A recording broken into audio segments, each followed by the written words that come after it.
Welcome to the third quarter conference call with Gene Goldman. I'm always excited when he comes on board. He always has some great insights for us to share. But before I introduce him, I want to share some important things, some dates for you to remember. Probably the first one, I'm always excited about some of the webinars that we bring on. The first one is going to be July 28th. We've been saving people a lot of money on their health premiums. We've been partnering with Lisa Martin. She's been doing a great job of talking about the ACA healthcare and specifically trying to capture as many rebates as possible. So that'll be happening the 28th. Look on the website for the events and more information on that.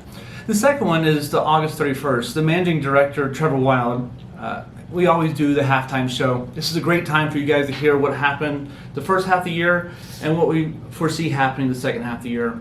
It's always interesting to see what some of the experts around the country are giving some forecasts there. Lastly, we are really super excited to announce the third quarter charity that we're sponsoring. Every single quarter we sponsor a new charity. This one is Chrysalis. This charity does a great job of helping people break out of horrible situations in their homes. And so with that said, please look at the website, look at the emails that'll be coming your way for ways that you can pitch in and help out. With that said, we are excited about having Gene here. We started this back during the pandemic, and with we got such great feedback from you guys that we decided to keep it in our rotation. So you probably don't need to know much more about Gene at this point. We've had him on several times. Incredible track record. Love watching him and his career develop over the years. With that said, Gene, share with what you think is going to happen in the market right now, and where do you think we're going to go for the rest of the year? Hello, everyone. I'm Gene Goldman. I'm the CIO at Cetera Financial, and welcome to my presentation, Navigating the Fed's Hawkish Market Cycle. Stocks right now are down about 20%, and stocks are measured by the S&P 500. And what's causing stocks to be down? Combination of a few things. First of all, inflation. You and I, my mother, our families are all concerned about inflation and the impact on consumer spending. Are we going to spend less money? Are we going to do fewer and fewer things? All this is really impacting economic growth. And at the same time, the Fed sees this inflation concern and they want to raise rates, and they are raising interest rates. So you take all of this inflation and the Fed raising rates, and this is really kind of creating this market uncertainty. And this is why one of the reasons why stocks are down about 20% for this year. So this is a backdrop. What I'll do today is discuss our three themes on a go-forward basis, really what we're thinking for the balance of 2022. So our first theme is that the risk of a recession has increased.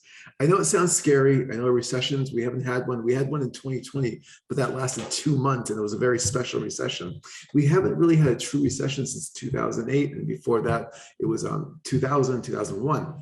But the risk of recession has increased. Really, the big blow, what caused this, was back on June 10th.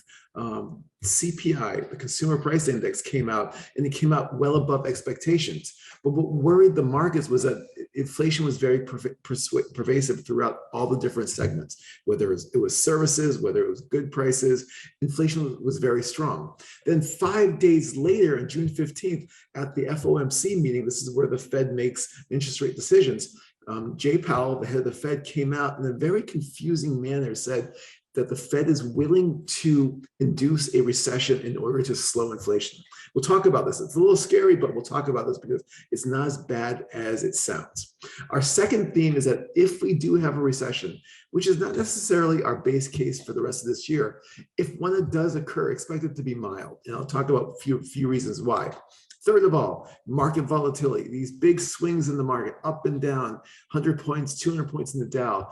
This is going to be with us for a very, very long time, unfortunately. But the good news is that we are optimistic that most of the bad news has already been factored into stocks. So these are the three themes. Let me spend some time going through each of these themes on a go-forward basis.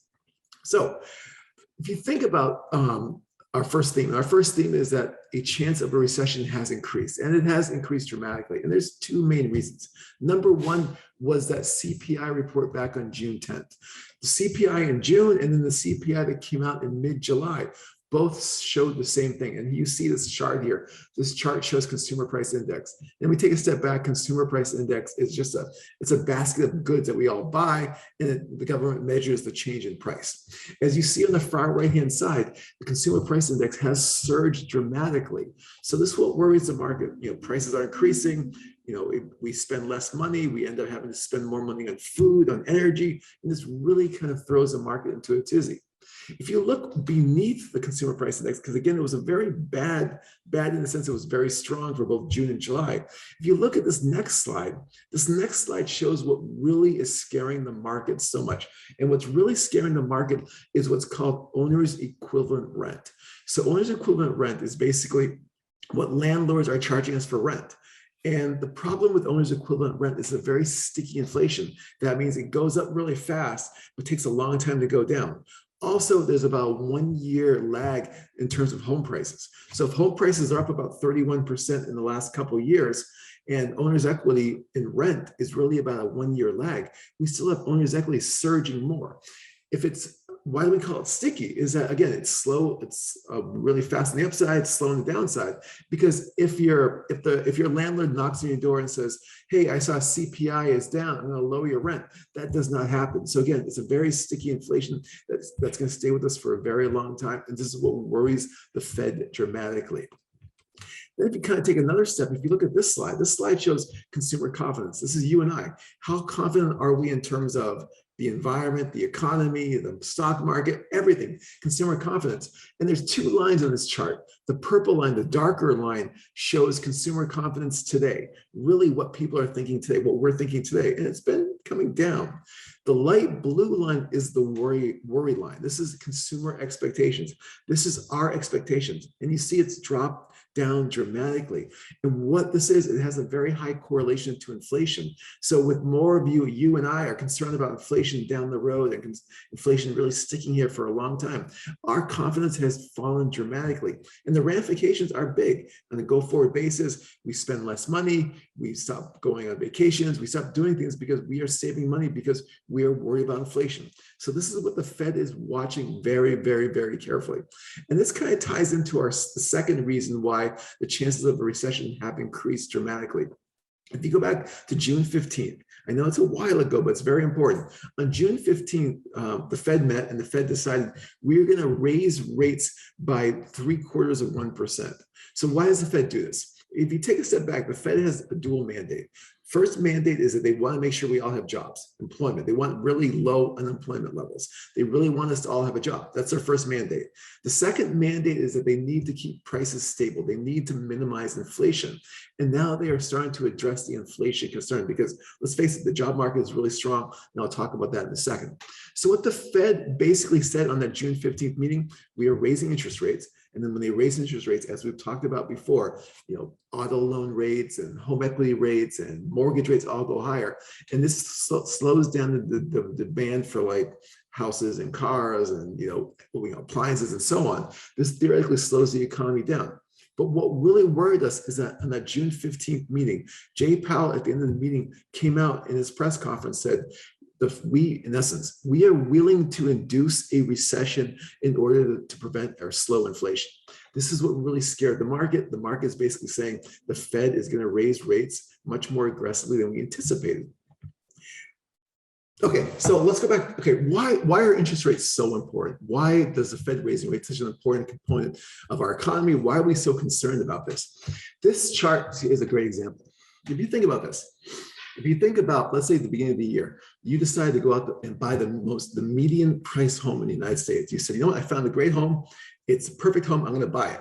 You take out a mortgage. And then you say, you know what, I changed my mind. I'm not going to buy that home. I'm going to wait. So then you wait to the end of May and you buy that same home. What we've learned is that because mortgage rates have moved higher because the Fed has raised rates, what we've learned is that basically that same mortgage that you would have taken out from January to May is now up 46%. So let's say you have a $2,000 mortgage. Now that mortgage is almost $3,000. So you think about the ramifications of that in terms of the economy.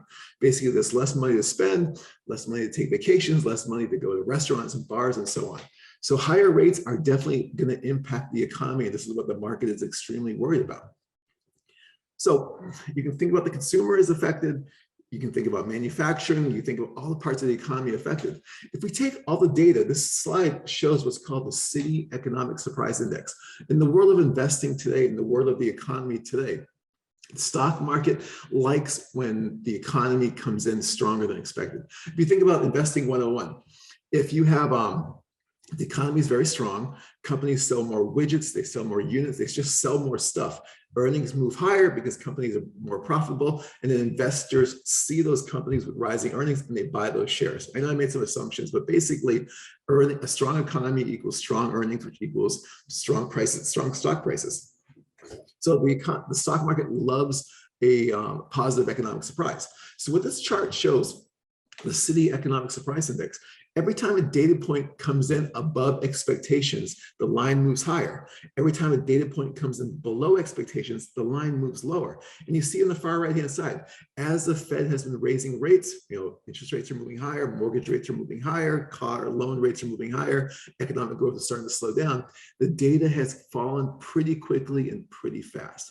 So again, our expectation is that a chance of recession has increased quite dramatically. And if you look at copper prices, I know you're looking at me thinking, who cares about copper prices? But copper prices are so important. Copper is a great proxy for the global economy. The average American car has about 40 to 50 pounds of copper. The average American home has about 500 pounds of copper all built within. It's a great real-time indicator of how the economy is doing. And you see copper prices have surged dramatically, and now they've fallen down. This is the commodity market. This is the commodities. This is copper coming out saying the economy is slowing down. And the question is, how far will it slow down? One other signal we're getting is from the bond market. And the bond market is basically saying, we see a recession coming. So I don't want to go too deep in this, but there's an indicator called the 2-10 spread. It's a 2-year treasury yield and a 10-year treasury yield. And 2 years short-term, 10 years long-term. If the 2-year moves higher, because basically the Fed is raising interest rates, they're pushing short-term rates higher, it puts less inflation pressure on long-term rates and puts long-term rates down. So basically short-term rates are above long-term rates. And whenever we've had this occur in our economy, in the next 12 to 24 months, the economy has had a recession. So it's a very good predictor in terms of when the 2 goes above the 10, when this inverts, as you've probably heard on TV, an inverted yield curve, this creates an uncertainty around the economy, and it has a great predictor that we are headed for a recession. So again, in a nutshell, our first theme is that basically the chance of recession has increased quite dramatically. So that's the bad news. Let's talk about the good news. And the good news is our second theme. Our second theme is, even if we have a recession, even if there's a recession in the United States here, which is not necessarily our base case for this year, but even if we have it, it will be mild in our opinion. And there's 3 reasons we can point to why it will be mild. First of all, number 1 is the labor market. The labor market is so strong. You can look at the unemployment rate, you can look at jobless claims, you can look at whatever you want to look at. This slide, I know it's kind of busy, and so I apologize, but this slide says one key data point. It says right now there are 5.3 million more jobs out there than people looking for jobs. Think about that. There's so many jobs out there. It's basically 2 jobs out there for everyone looking for a job. If you go back to COVID, when the economy shut down, it was 5 people looking for every job. Now it's the other way around. It's 2 jobs for every 1 person. The economy, the labor market is so very strong. Yes, as the Fed continues to raise interest rates, as the economy starts to slow down, yes, the number of jobs, the number of openings are going to decline. Yes, the labor market is going to start to weaken. But most importantly, we are coming off of a very strong economic foundation. We're coming at a very unprecedented, a once-in-a-generation strong labor market. So again, number 1, the labor market is so strong, it will be affected by the economy slowing. But most importantly, though, it's coming off a very strong base. The second reason is just you and I. We as consumers, we are in pretty good shape financially. If you think about our debt to income, if you think about our, our savings, we're on pretty good shape. You look at this slide here. This slide shows personal savings rates. Yes, the personal savings rate has come down. Yes, it has. But basically, this shows that people are digging into their savings because of the surge that they saved during COVID, during the pandemic shutdown. And this is showing that consumers are starting to spend out of savings. What we're also seeing tied to the consumer, the strength of the consumer, even though inflation has picked up, even though there's concerns around the economy, we're still getting pretty good readings. Today, we got a data point on retail sales for the month of June. And these retail sales numbers came in much higher than expected. People are spending money. Yes, they're going to be tilting it towards maybe less, fancy goods, maybe less big things, but they are still, you and I, we are still spending money. We are going to tweak it, but we're still spending money. So overall, the consumer is in great, great, great shape. The third reason why, even if we have a recession, it's going to be mild in our opinion, is the housing and the auto market. So you think about when interest rates rise, the two segments, the two sectors of our economy most likely to be hurt by rising interest rates, housing and cars. But the good news is that both housing and cars are in good shape. We're not seeing very high inventories, and they're in really, really good shape. You look at this slide. This slide is a very simple data point, but it proves a huge point. It shows owners' equity within homes. So basically, how much of your home that you built equity that's not mortgage finance. It's a great stat. And you look at this number, we are at levels not seen since the early 80s. So what does this mean to you? That even if home prices pull back, and they probably will, let's face it, people aren't going to buy as many homes because of higher mortgage rates, but even if home prices come down a little bit, you still have a huge buffer in terms of how much owner's equity you have within your home. Good news. Plus, the other point is that when home prices were surging over the last 2 years, and home prices are up, as I said before, up about 30% or so on average for the last 2 years. What we've learned is that as home prices have surged up, unlike 2007, unlike earlier recessions, people have not been taking the excess value and then taking out home equity loans or monetizing that. They've been letting that move higher and higher. So the good news is home prices pull back. We're not saying a big sharp decline, but as they pull back, that homeowners' equity is still pretty strong, and this will provide confidence for the economy. Also related to homes, supplies are still pretty low. The number of homes out there for sale is still very, very low. You see this data here. It's at extremely low levels. I know we did get a data point today that said inventories have risen a little bit, but still, you expect that in an economy where the Fed is raising rates and mortgage rates are moving higher. If you look at autos are the same thing. Look at car. This is car inventories. Inventories are extremely low. So even if we start to purchase less cars, car manufacturers, the backbone of our economy, is still showing low inventory levels. Again, good news. So if you think about think about sort of our second theme. If we have a recession, it's going to be mild in our opinion because the labor market's strong, consumer, you and I are in pretty good shape, and the interest rate sensitive parts of our economy, cars and homes, are still very low inventory. And yes, they will be affected, but there's still some strength within those areas. So let me go back to my themes. Number one, chance for recession has increased. Number two, if we have one, it will be mild in our opinion. Number three is kind of tying everything together, is that market volatility is going to be with us for a very, very, very long time. I'm sorry, I hate to say this, but these big swings in the market where all of a sudden you turn the TV on and I keep looking to my left because I'm watching the stock market now, but you turn the TV on and the Dow is up 500 points, and then you turn the TV on again an hour later, it's down 500 points. Market volatility is going to be with us for a very long time. And it makes sense because the markets are really uncertain of where they're going, where the economy is going. And the market is looking at daily economic data, uncertainty around the Fed, geopolitical risk, everything. They're taking all this data and saying, what kind of clues can we get in terms of where should we go on a go-forward basis? Market volatility is going to be here for a long time. And this is, again, taking a step back. This is why you need to make sure you're in contact with your advisor at Wild Wealth Management, because they can help you navigate through. Because when markets go up and go down, there's opportunities that may not be clear right away, but they can help find these opportunities for you. So let me go back to my themes. So again, that's the third theme, much more increased, just a high market volatility. But the good news about market volatility, in our opinion, is that we believe that most of the downside in the stock market has been priced in. As I mentioned before, the S&P 500 is down about 20%. The NASDAQ composite, the more aggressive, higher risk stocks like the technology names, for example, are down a lot more. But we do believe that stocks have limited downside from these levels.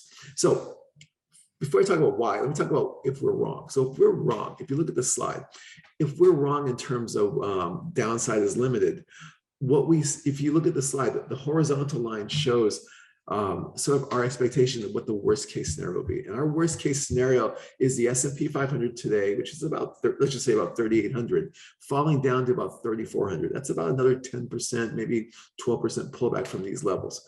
We don't see that happening, but again, that's our worst case scenario in terms of if we're wrong.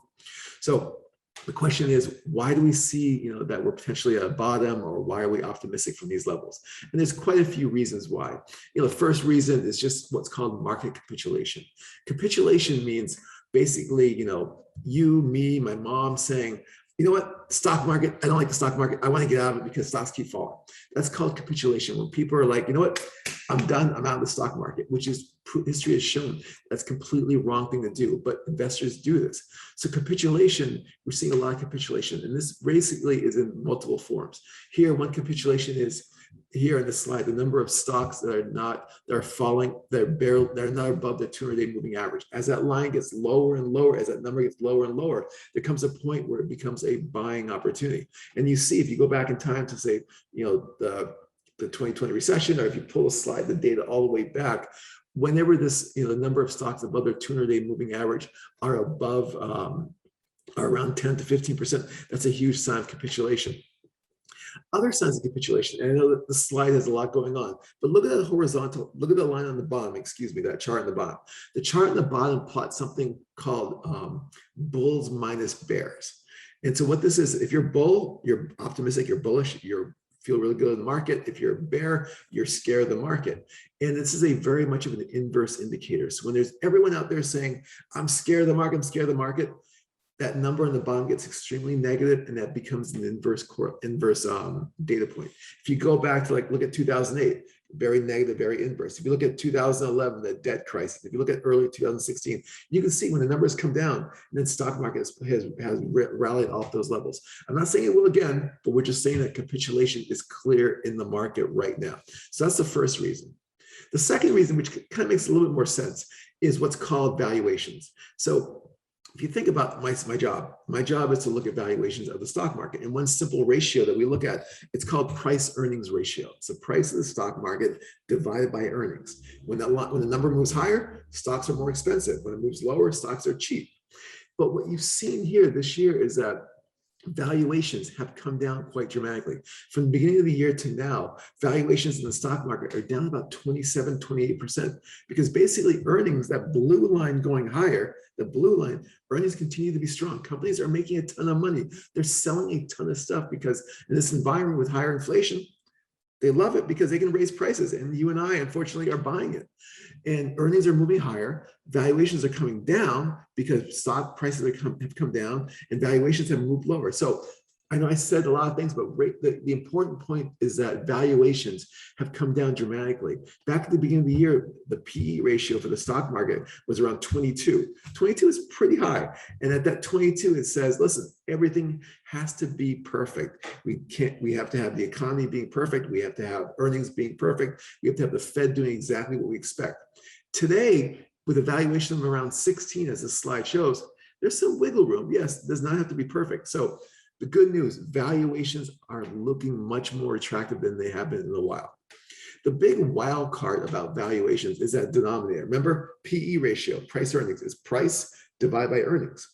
If earnings start to go down and the price stays the same, then the valuation gets higher. I know we're getting into mathematics here. I apologize, I was an engineer for an undergrad. So again, if the price stays here and earnings decline, the PE ratio, the valuation moves higher, it gets much more expensive. Earnings in the denominator are the wild card, because the question is, during this time, this uncertainty around the economy, you haven't seen analysts, these people that go in and analyze companies, they haven't cut their estimates. In fact, for this quarter, for the second quarter, and we're getting earnings releases very soon, for the second quarter, the market anticipates earnings are going to rise about 4% year over year. And you see the slide, you can see the other data points. The question is, are analysts going to start to cut their earnings estimates? Will companies live up to these earnings expectations? We're watching this very carefully because this is the wild card. You could see some sales growth weakness, you could see some margin pressures, but we don't think they'll be as drastic as the market is maybe anticipating, because interest rates are still pretty low. Companies have significant amounts of cash. Think about this. Interest rates have been low for such a long time. Companies have been using that opportunity to buy back debt at lower prices, refinance debt, have build up their cash positions. Companies are in pretty good shape right now. And again, the third point is that we have a very strong labor market. Again, we don't think that even if earnings get revised lower, it won't be as bad as the markets anticipate. So I know I said a lot of things, but the key point is valuations are attractive, and we do think the denominated earnings are not going to be revised down as much as the markets anticipate. The third reason, again, capitulation, valuations, third reason is why we're optimistic on these levels is that the bond market is not saying any bad news out there. It's not screaming, hey, run for the hills. If you look at this slide plots what's called a high yield spread. High yield bonds are those riskier bonds relative to government bonds. They're a little bit riskier. And if you invest in them, you as an investor, you want higher compensation. You want to be paid more to invest in a riskier bond. And when there's uncertainty in the economy, high yield spreads move higher because as an investor, if you're worried about the economy, you want more compensation for taking the risk of buying that high yield security. So as high yield spreads move higher, it's a concern that something is going wrong in the bond market or bad things are going to happen. If you look at this slide, high yield spreads have widened, and this makes sense because of where the stock market has been. But the good news, we are nowhere near levels in the past that have screamed a warning. High yield spreads could widen because there's more risk coming. There could be, but at the same time, if you look at 2008 on the slide on the far left, if you look at 2011 with the debt crisis, 2016 with the recession worries, if you look at 2020, we are nowhere near those levels because companies are in better shape right now. The last point, and I know I said three things why we're optimistic at these levels, but the last point is much more around fundamentals. And fundamentals are, is there a possibility, that the Fed may not raise rates as much as the market anticipates? Because again, remember, the Fed raises interest rates, then mortgage rates and home equity rates go higher, and this slows down the economy. And the Fed is doing this because we have a lot of inflation in our economy. But the wild card is, what happens if the Fed does not raise rates as much, or they don't need to raise rates as much as the market anticipates? That's actually good news for the economy. And why is the possibility there that the Fed could raise rates less? There's a few reasons. First of all, inflation. I know inflation is ugly. It's super high. Like the CPI report that we got for July was well above expectations. It was a 9 handle. It was just ugly. But driving a lot of that was energy and food. And in the last 2 or 3 weeks, energy is down dramatically. Oil has gone down from $120 per barrel down to around $95 per barrel. It's had a huge drop in the last 2 or 3 weeks. Food prices are coming down dramatically. So all these things are going to impact inflation. So the question is, maybe inflation, we're past peak inflation and now it's starting to roll over. Even something as this, look at this slide. The slide shows transportation and warehousing costs. And this is an important component of an inflation indicator that the Fed looks at. It's a very important point. This is rolling over very, very fast. So I know inflation is high right now, and it's a little bit backward looking because it's looking at the last month, but we're seeing signs of inflation that's inputted into other things like commodities, like oil, like energy, like food, like copper prices are rolling over pretty quickly. Inflation is rolling over in our opinion. Another reason is that supply chains are improving. Think about supply chains. Very tight supply chains really made it difficult to buy goods. Think about going to buy that washing machine in the last couple of years. You're basically waiting 3, 4, 5, 6 months, and everyone's trying to buy the same one. Supply chains really helped to drive a lot of the inflation that we saw. Now, if you look at this slide, supply chains are improving quite dramatically. So this slide shows what's called the ISM index. It's a survey of purchasing managers in both manufacturing and services. And purchasing managers are like on the front line, and they're basically making the decisions to buy, and they just got a lot of great data. So they produce an index that they're asked a bunch of questions: how's business, how's hiring, how are supply chains, how's prices, and this index squeezes this all together to give you a number. Above 50, it's expansionary. Below 50, it's contractionary. And the beauty of this index, it has a high correlation to stock market returns. And it has it's a first look at the prior month's economy. So it's a very, very good data point. What you're seeing here are two underlying components: supplier deliveries and supplier deliveries for both services and manufacturing. And both of these have come down dramatically. They're still high because, again, supply chains are still tight, but they are improving dramatically. So let's say supply chains start to open up. This is even less inflationary pressure. Good news there. The dollar is so strong right now, and companies are going to complain about this. They're going to start talking about this in earnings season. They'll talk about the strong dollar because it makes our products less competitive outside the United States. So let's just say you're a large industrial company and you're selling, or technology, you're selling stuff outside the US. If the dollar is so strong, your prices become very expensive in local currency terms. So it's very bad. It's not great for the economy. We want a nice stable dollar.